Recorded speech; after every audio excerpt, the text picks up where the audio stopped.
The real meditation is doing your duty in the meditative state. That's why my teacher Jayantra is very good. He said, right duty is right Dhamma. Do you understand? Huh? Right duty is right Dhamma. There are two meanings now. Which one you understand? If you do your duty in the correct attitude, follow the Dhamma way. Means right duty towards the law of nature. Means especially the law of karma. Then you must have wholesomeness, goodness.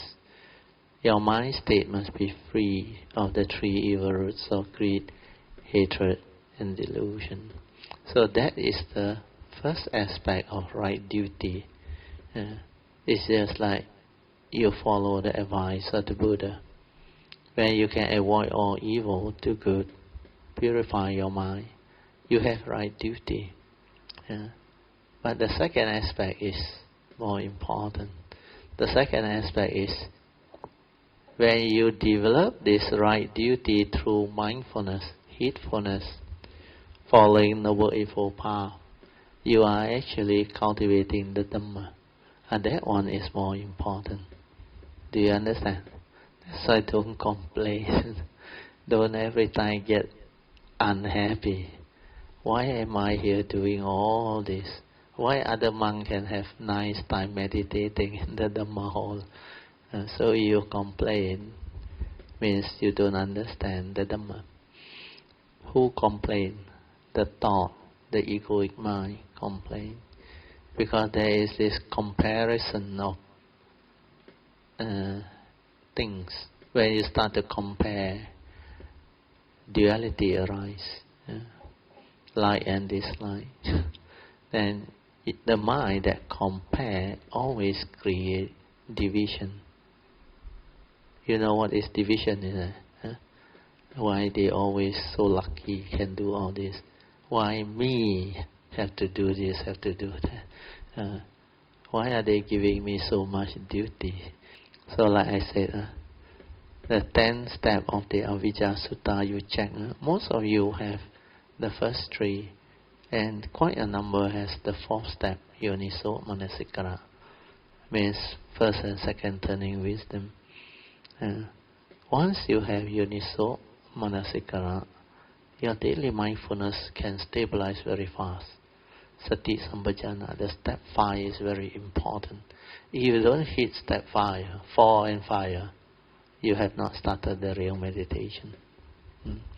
But the moment you move into step 4 and 5, it's like a natural momentum. It takes you along the path of Dhamma very naturally.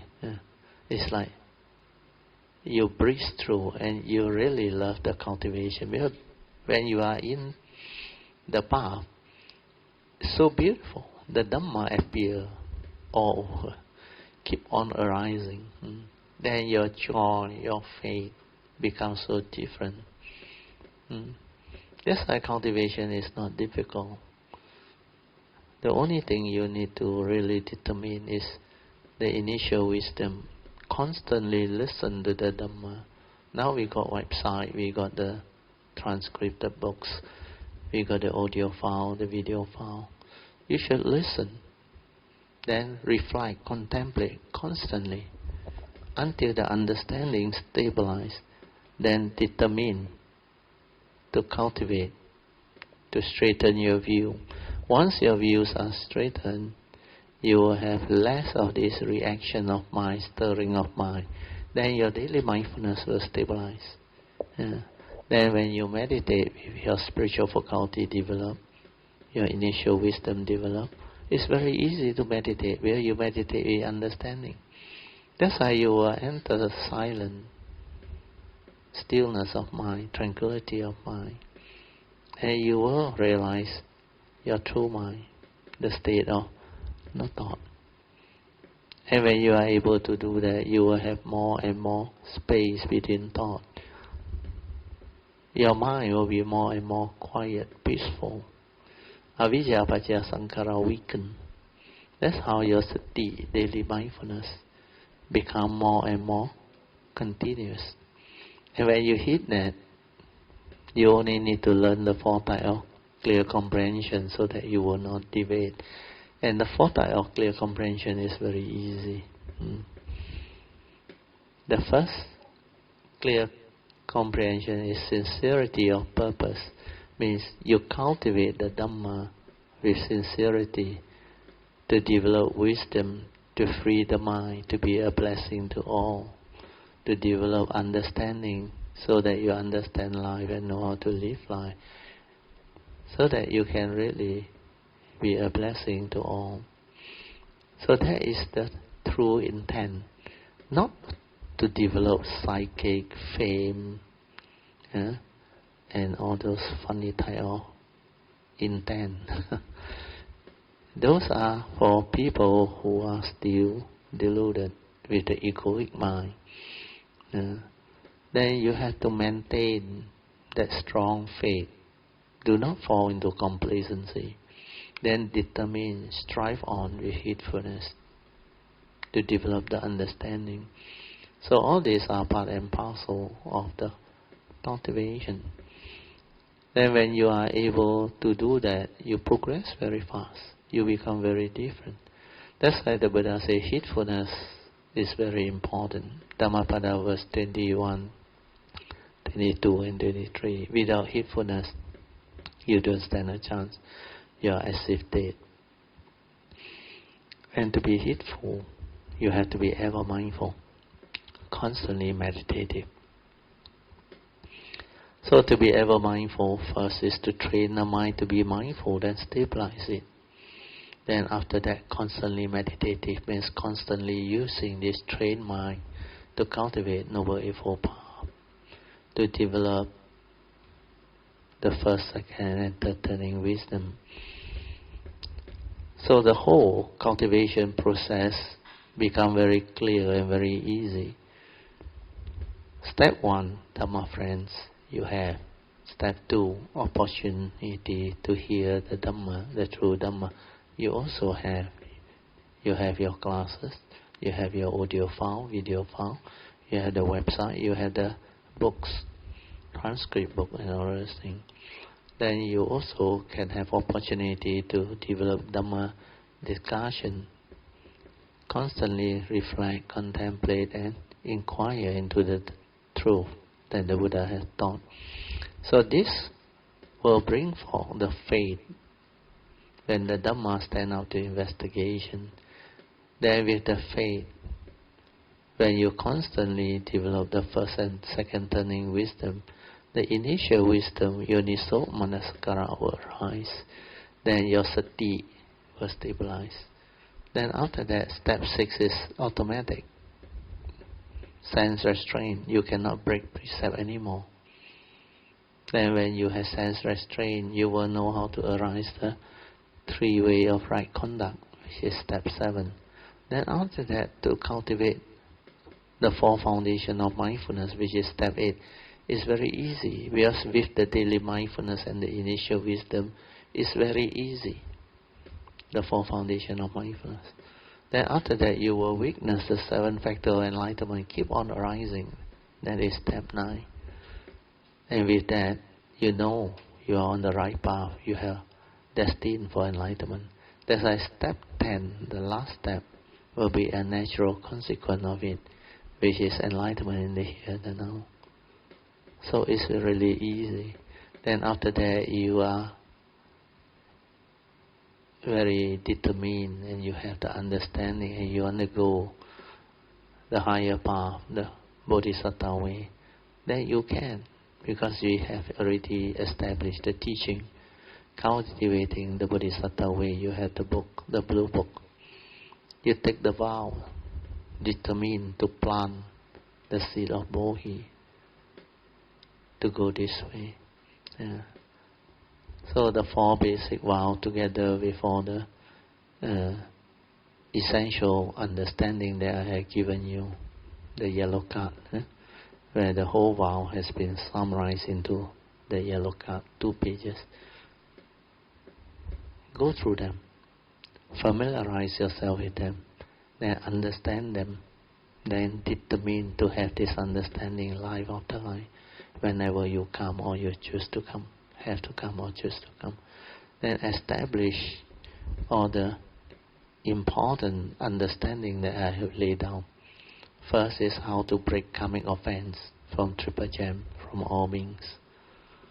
Then how to understand the essential Dhamma, especially the five aggregate of form and mind, the two aspects.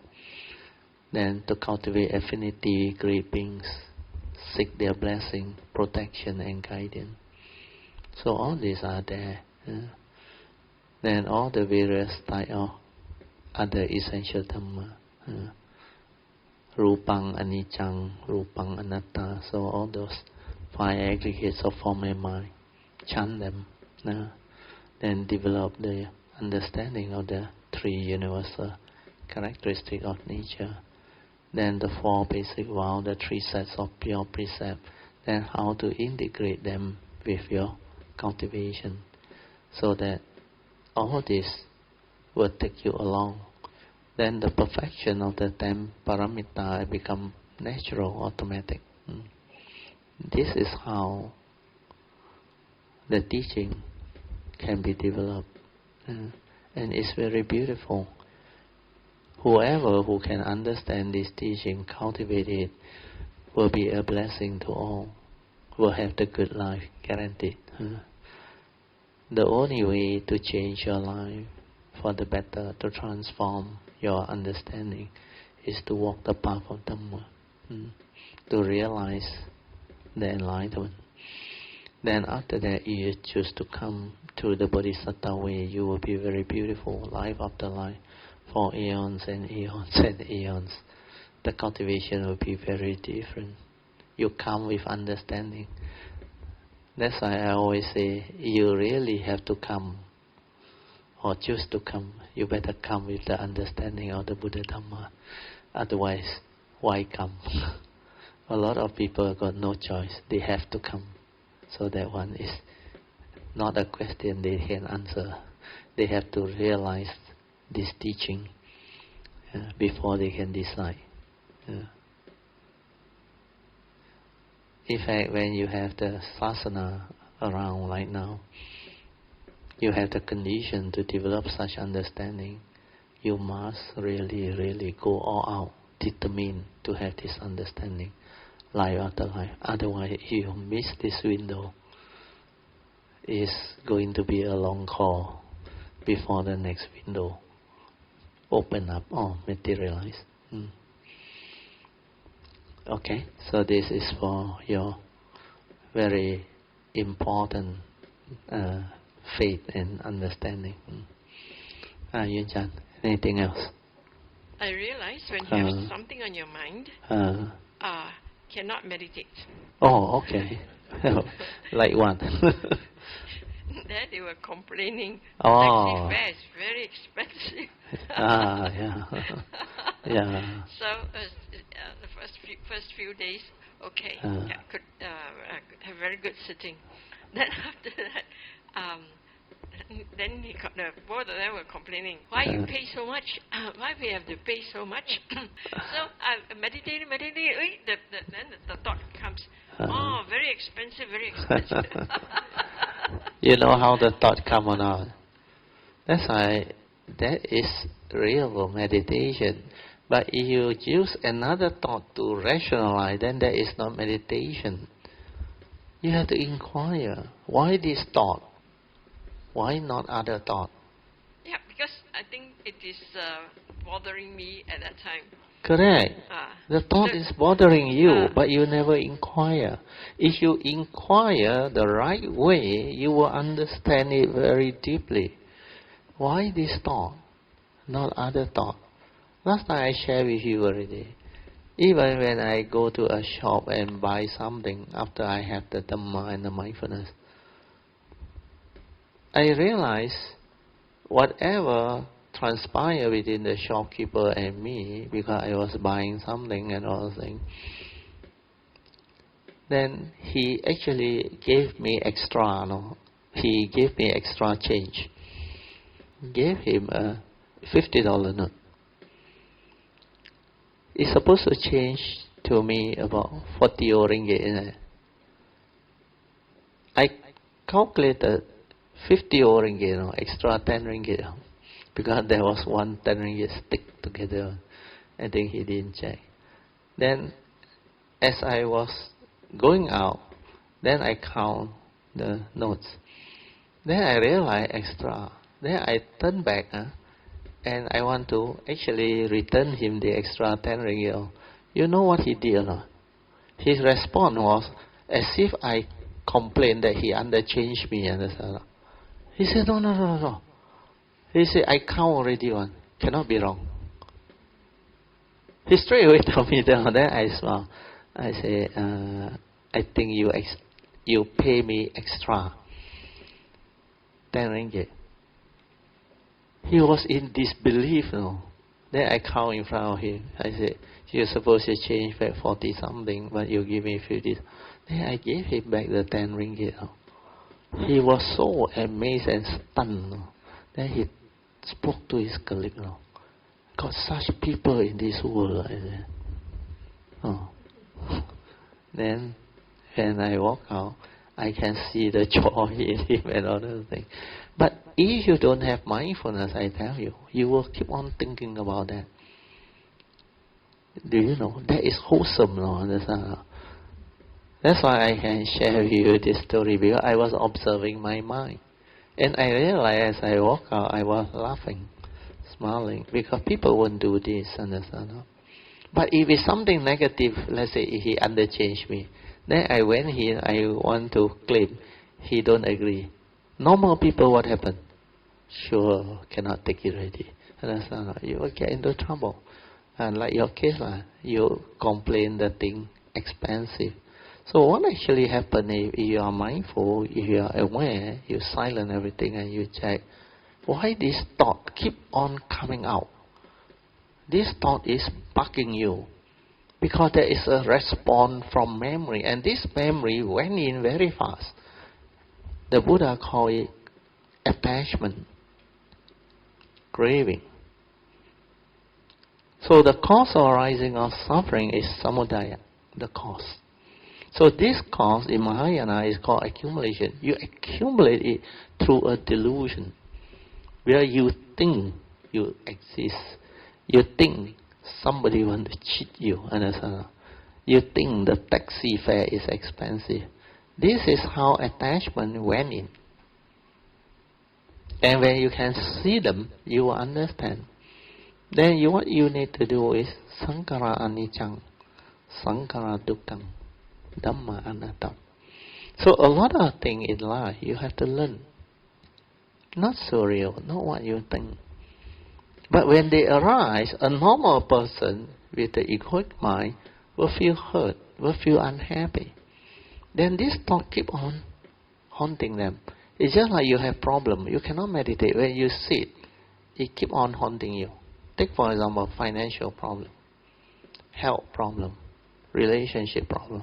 That guy is not at peace because that so-called problem of life is haunting them. You know what is haunting, disturbing you.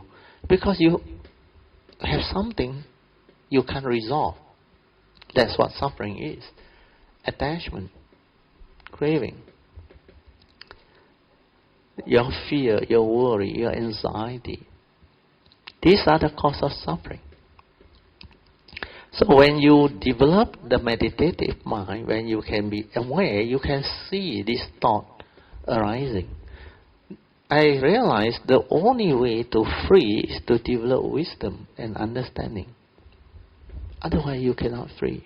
Wisdom and understanding means what? The past is already gone, finished, no more. Why you want to think about it? Cheated means cheated, understand? No, you say cheated. Not cheated.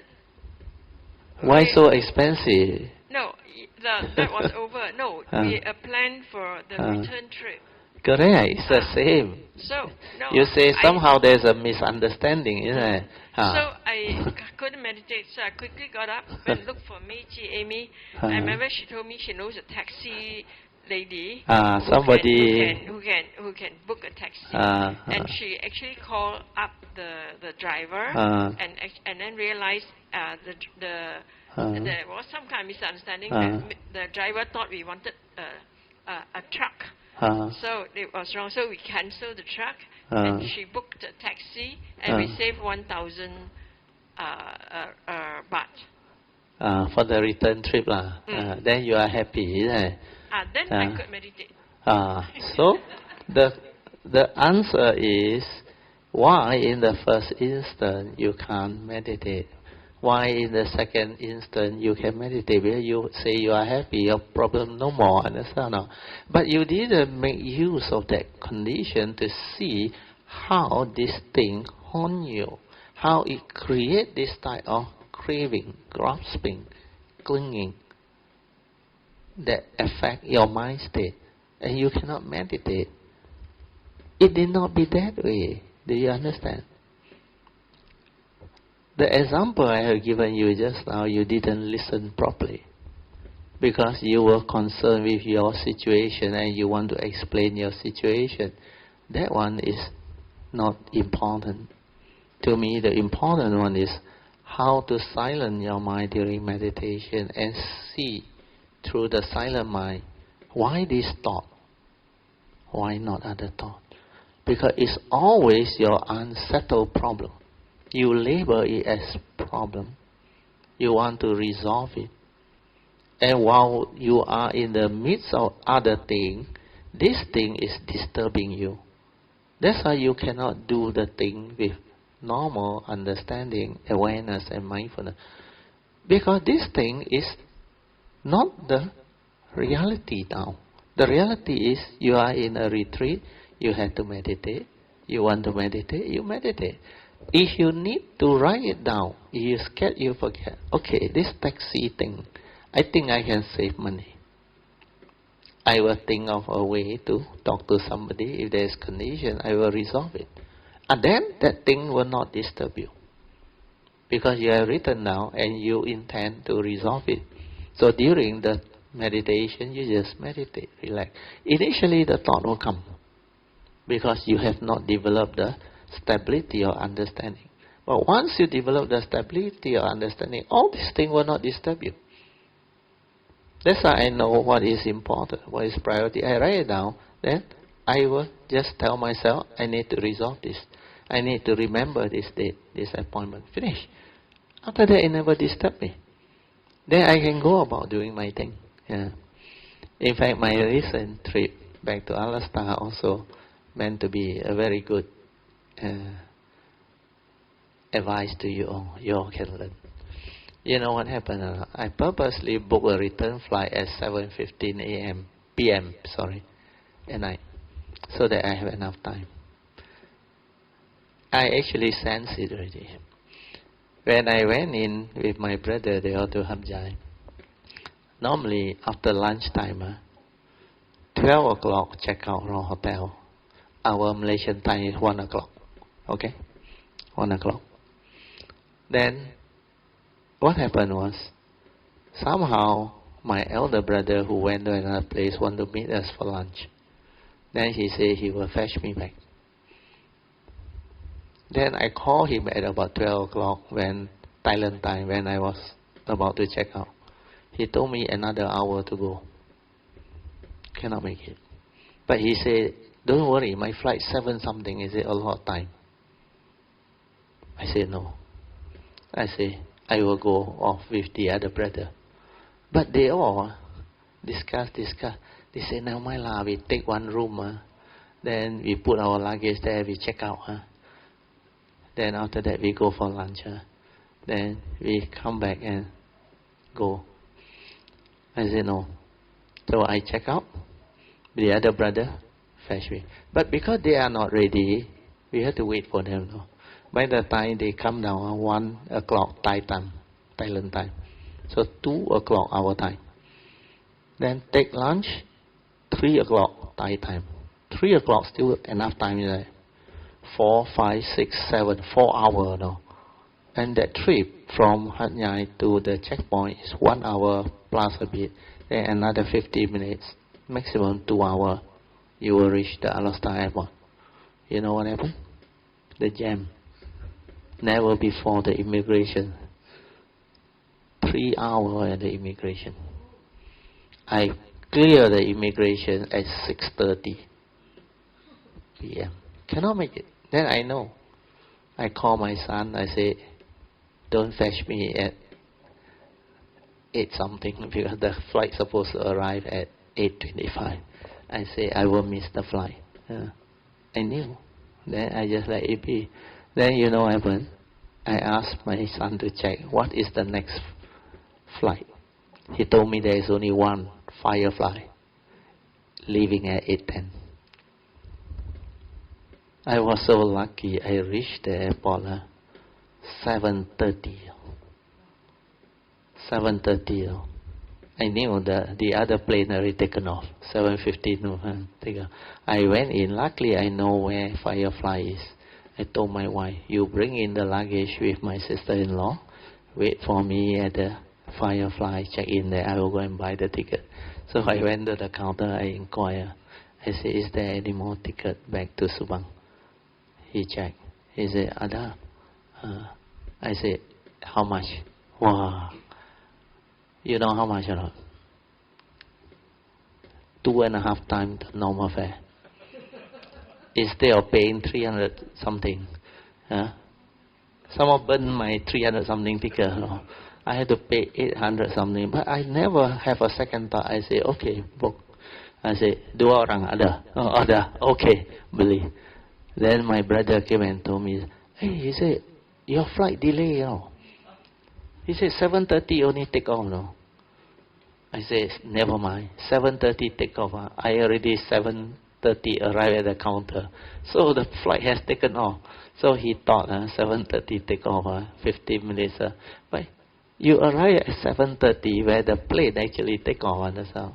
Then for me, I got no second thought or hesitation. Need to pay lah. Can afford. Understand? So I didn't feel anything at all. It's a lesson. That's why I always advise you all when we were on spiritual trip, you remember? I say I prefer to wait at the airport than to chase the plane. I always tell you all. That's why don't go. My elder brother someone tell me what? Every time I send you to airport, you 1.5 to 2 hours early one. Why you want to go so early? He say, enough time one. This time everybody keep quiet. You ask my wife. All the brothers, they felt so bad. I said, never mind. I said, because I had this feeling inside and I know, and I knew it's meant to be so that people can learn. Understand? Don't try to stinge on the 1 hour or half an hour. Every time also ngam one. Like what they call quality control. Just in time. They want to save money. All this type of thing. So attachment goes in. No, the key point is not the example. It's how attachment goes in, understand? If you feel, then you will use the ego in mind. If they have left according to what I tell them, no such thing. If my elder brother, this is all not a reality already, understand? Why are you going to waste time on it? But the thought of the mundane mind, or unenlightened being, Buddhajana, they always think like that. And they have a lot of story to tell. For me, then I decide, I tell my brother, thank you so much for fetching me to the airport. Then I thank the wife also. I say, thank you. Then I say, you go, don't worry. I will call my son to fetch me. So my son was very happy. He said, oh, okay, Daddy, okay. He said, 8:10, 9:20 flight. So he was at the Subang airport to fetch me. Then we managed to reach home. So everything resolved amicably because of the understanding. Otherwise, you in a hurry, anxiety, rush here, rush there, want to reach the airport, then try to fight with people. Why these people do work like that? So your attachment one is a good example, Yunjan. Your attachment on. So you have to learn to meditate on this, develop the understanding. Because the Dhamma is very simple. Accept the reality of the moment and move, following Noble Eightfold Path. Silence your mind and check during meditation. Why this thought, not other thought? That's how I started in the early days. I realized, I saw, with my mindfulness awareness, I was able to see the Sankara activity. Then, how come all the time this type of thought, not the other thought? Then I started to inquire, reflect. Then I recollected back. All these are when I give it meaning, when I want to resolve it, then it went in. Sometimes it's very subtle. The later on, the more subtle one you cannot see it. Very subtle one. The very slight acknowledgement from inside, the thing went in already. Went in already. And it will have its condition to trigger off. Then thought is respond to all this accumulated memory. Your anxiety, your fear, but not the major one, no, the subtle one. No. Then sometimes it will be released through your subconscious dream. It will come out that type of dream. That's how you see them in your awareness, in your sati. Because these are the things that manifest. Krishnamurti is very wise. He called this order. Your brain must have order. Your mind must have order. If it's in disorder, you know what happened? It has to release all this trap, subconscious fear, subconscious anxiety. These are all the evil root. And all this can only be released through wisdom. Otherwise, the body will have its own mechanism. It has to wait till you sleep. Understand? When you are in the subconscious or unconscious state, then only they got chance to release it out. So how do they release it out? Through dream. Understand? Through dream. So when you dream, then that fear release out. Understand? But because that attachment is still there, it will accumulate again. You understand? So this releasing is like not much use. But at least it prevents you from becoming cuckoo. Understand? Otherwise, you got a lot of this, you cannot release, you will enter depression. That's why you will have a lot of very, very depressive thought. Finally, people enter depression is because of that. So when the brain cannot take it anymore, they will enter depression. Then after that, suicidal thought. Because they just want to finish off with it. Forget about life. Might as well die. That is a very common suicidal thought among people with depression. So all this is understanding born of meditative inquiry, reflection, silent. When you're silent, you can see the arising of thought, the releasing of all this. Then when you understand, you realize all this accumulation cease to be. Then after that, you hardly dream. You like no dream at all. That's why your mind is very peaceful, very calm. There is always clarity, awareness within. And you are always with your nature. No longer with the thought, the thinking, the mundane mind. And all this is not easy. When I explain it to you, it's like very easy. So you use your knowledge. Oh, yeah, what I tell is right. I think I know. You don't know because you didn't really go in. You have to really go in and find out yourself. Silent, be aware and see all this. Then when you can clear them, only you will know. No more, rooted out already. Not like last time already. So all this is the understanding that you will develop through your cultivation. Initially, it's first, second turning wisdom, especially second turning wisdom. Contemplation, reflection and inquiry, then you straighten your view. That is the beginning. Then after that, the meditative one, the third turning. That is the real one. That one will give you the wisdom and the understanding. And the wisdom and the understanding is the one that roots it out. Then you see very clearly. The reality is the reality. Finish. You have to accept the reality of the moment. Be at peace. Then resolve it. Form a mind. Do your duty. Finish. Don't have any negativity of mind state. That's why I say whenever you are unhappy, not peaceful, like the case you just described just now, cannot meditate, means something is bothering you, disturbing you.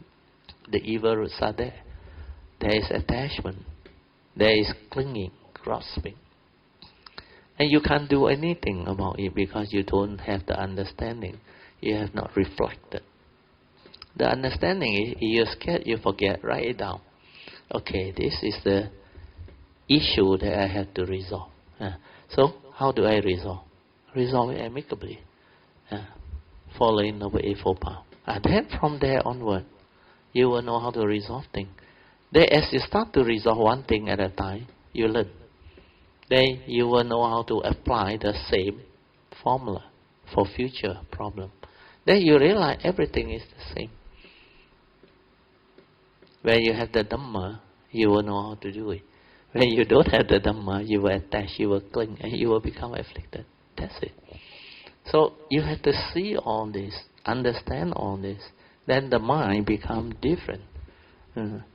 That's how transformation and awakening can happen. Then you will develop very clear understanding that this form of mind is not what you think you are.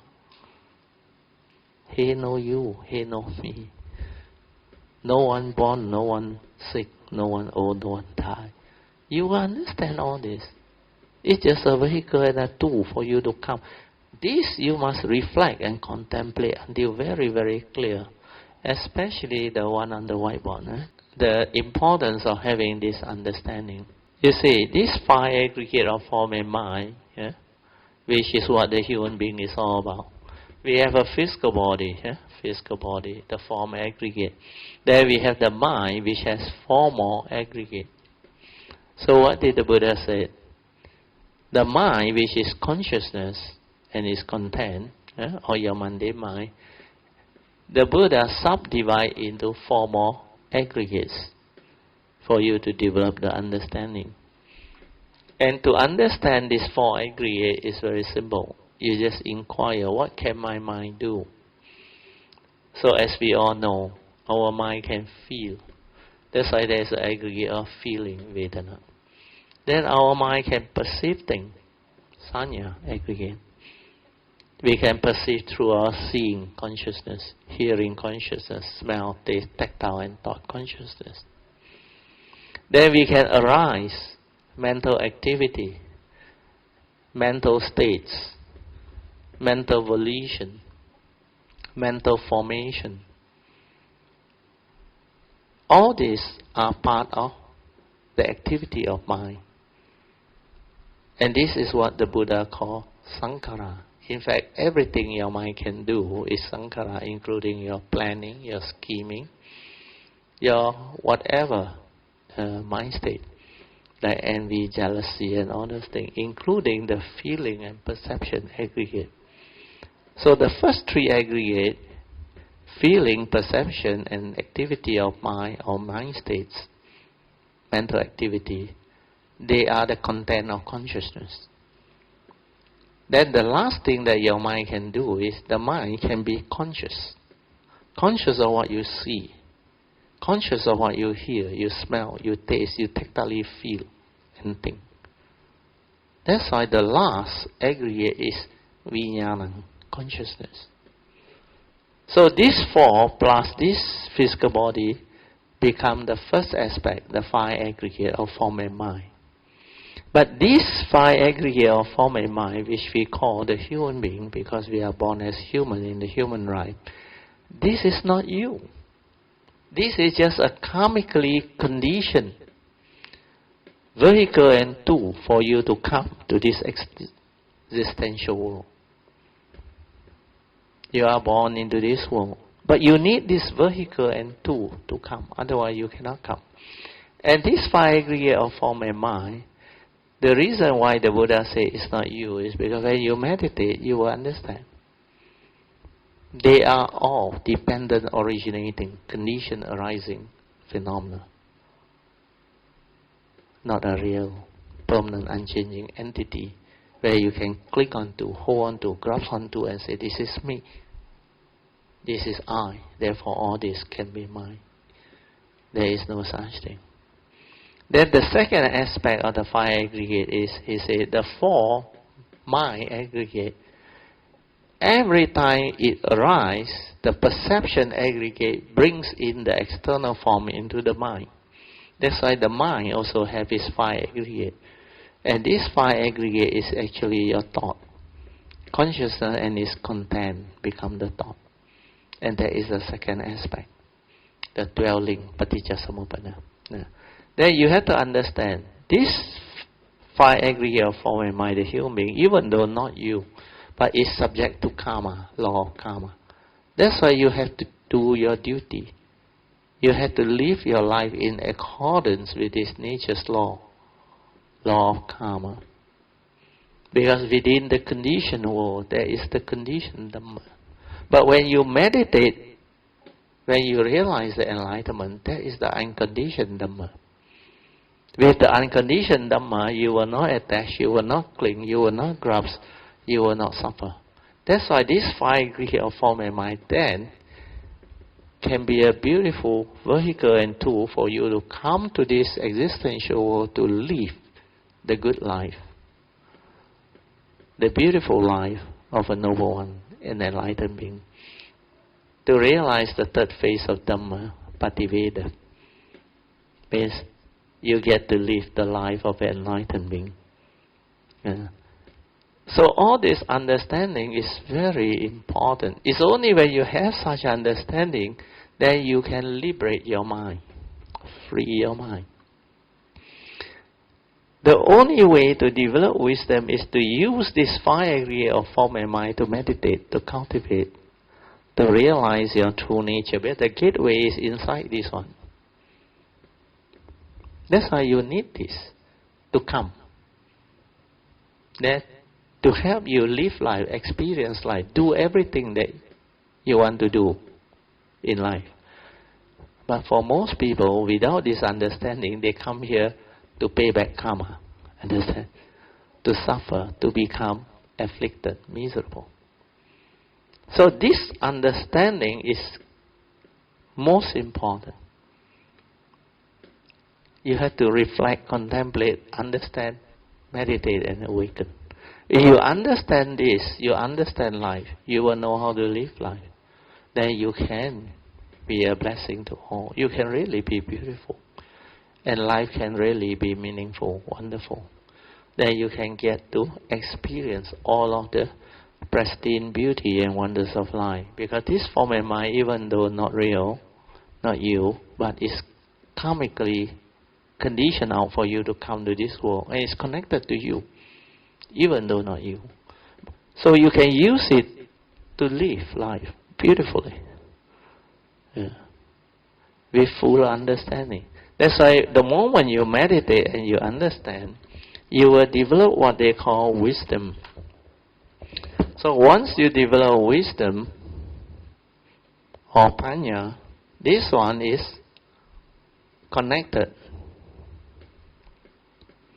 to this five aggregate of form and mind. Connected to your nature. Because this is connected, this five aggregate of form and mind, the human being is no longer deluded. That's why this one you can say is enlightened, but it's not you. This is the most important understanding. And this one you really, really have to understand through the second turning. Reflect, contemplate, inquire, understand that, investigate further in the meditation. To find out really whether what the Buddha has taught you is the true teaching or not. If it stands up to investigation, then you know it's beautiful. If it doesn't stand up to investigation, then it's of no use. Yeah. That's why during the early day of my cultivation, Nobody wrote about this. No book write about this. Nobody understand this. But through my own understanding, I came to realize all this. Also partly from my past cultivation. And the spiritual nature and the karmic nature, they tie in with the whole thing. And this is the overall understanding of who you are, what Dhamma is all about. And this is like the secret of life. When you understand this, you understand life. You know how to live life. You become beautiful. Okay?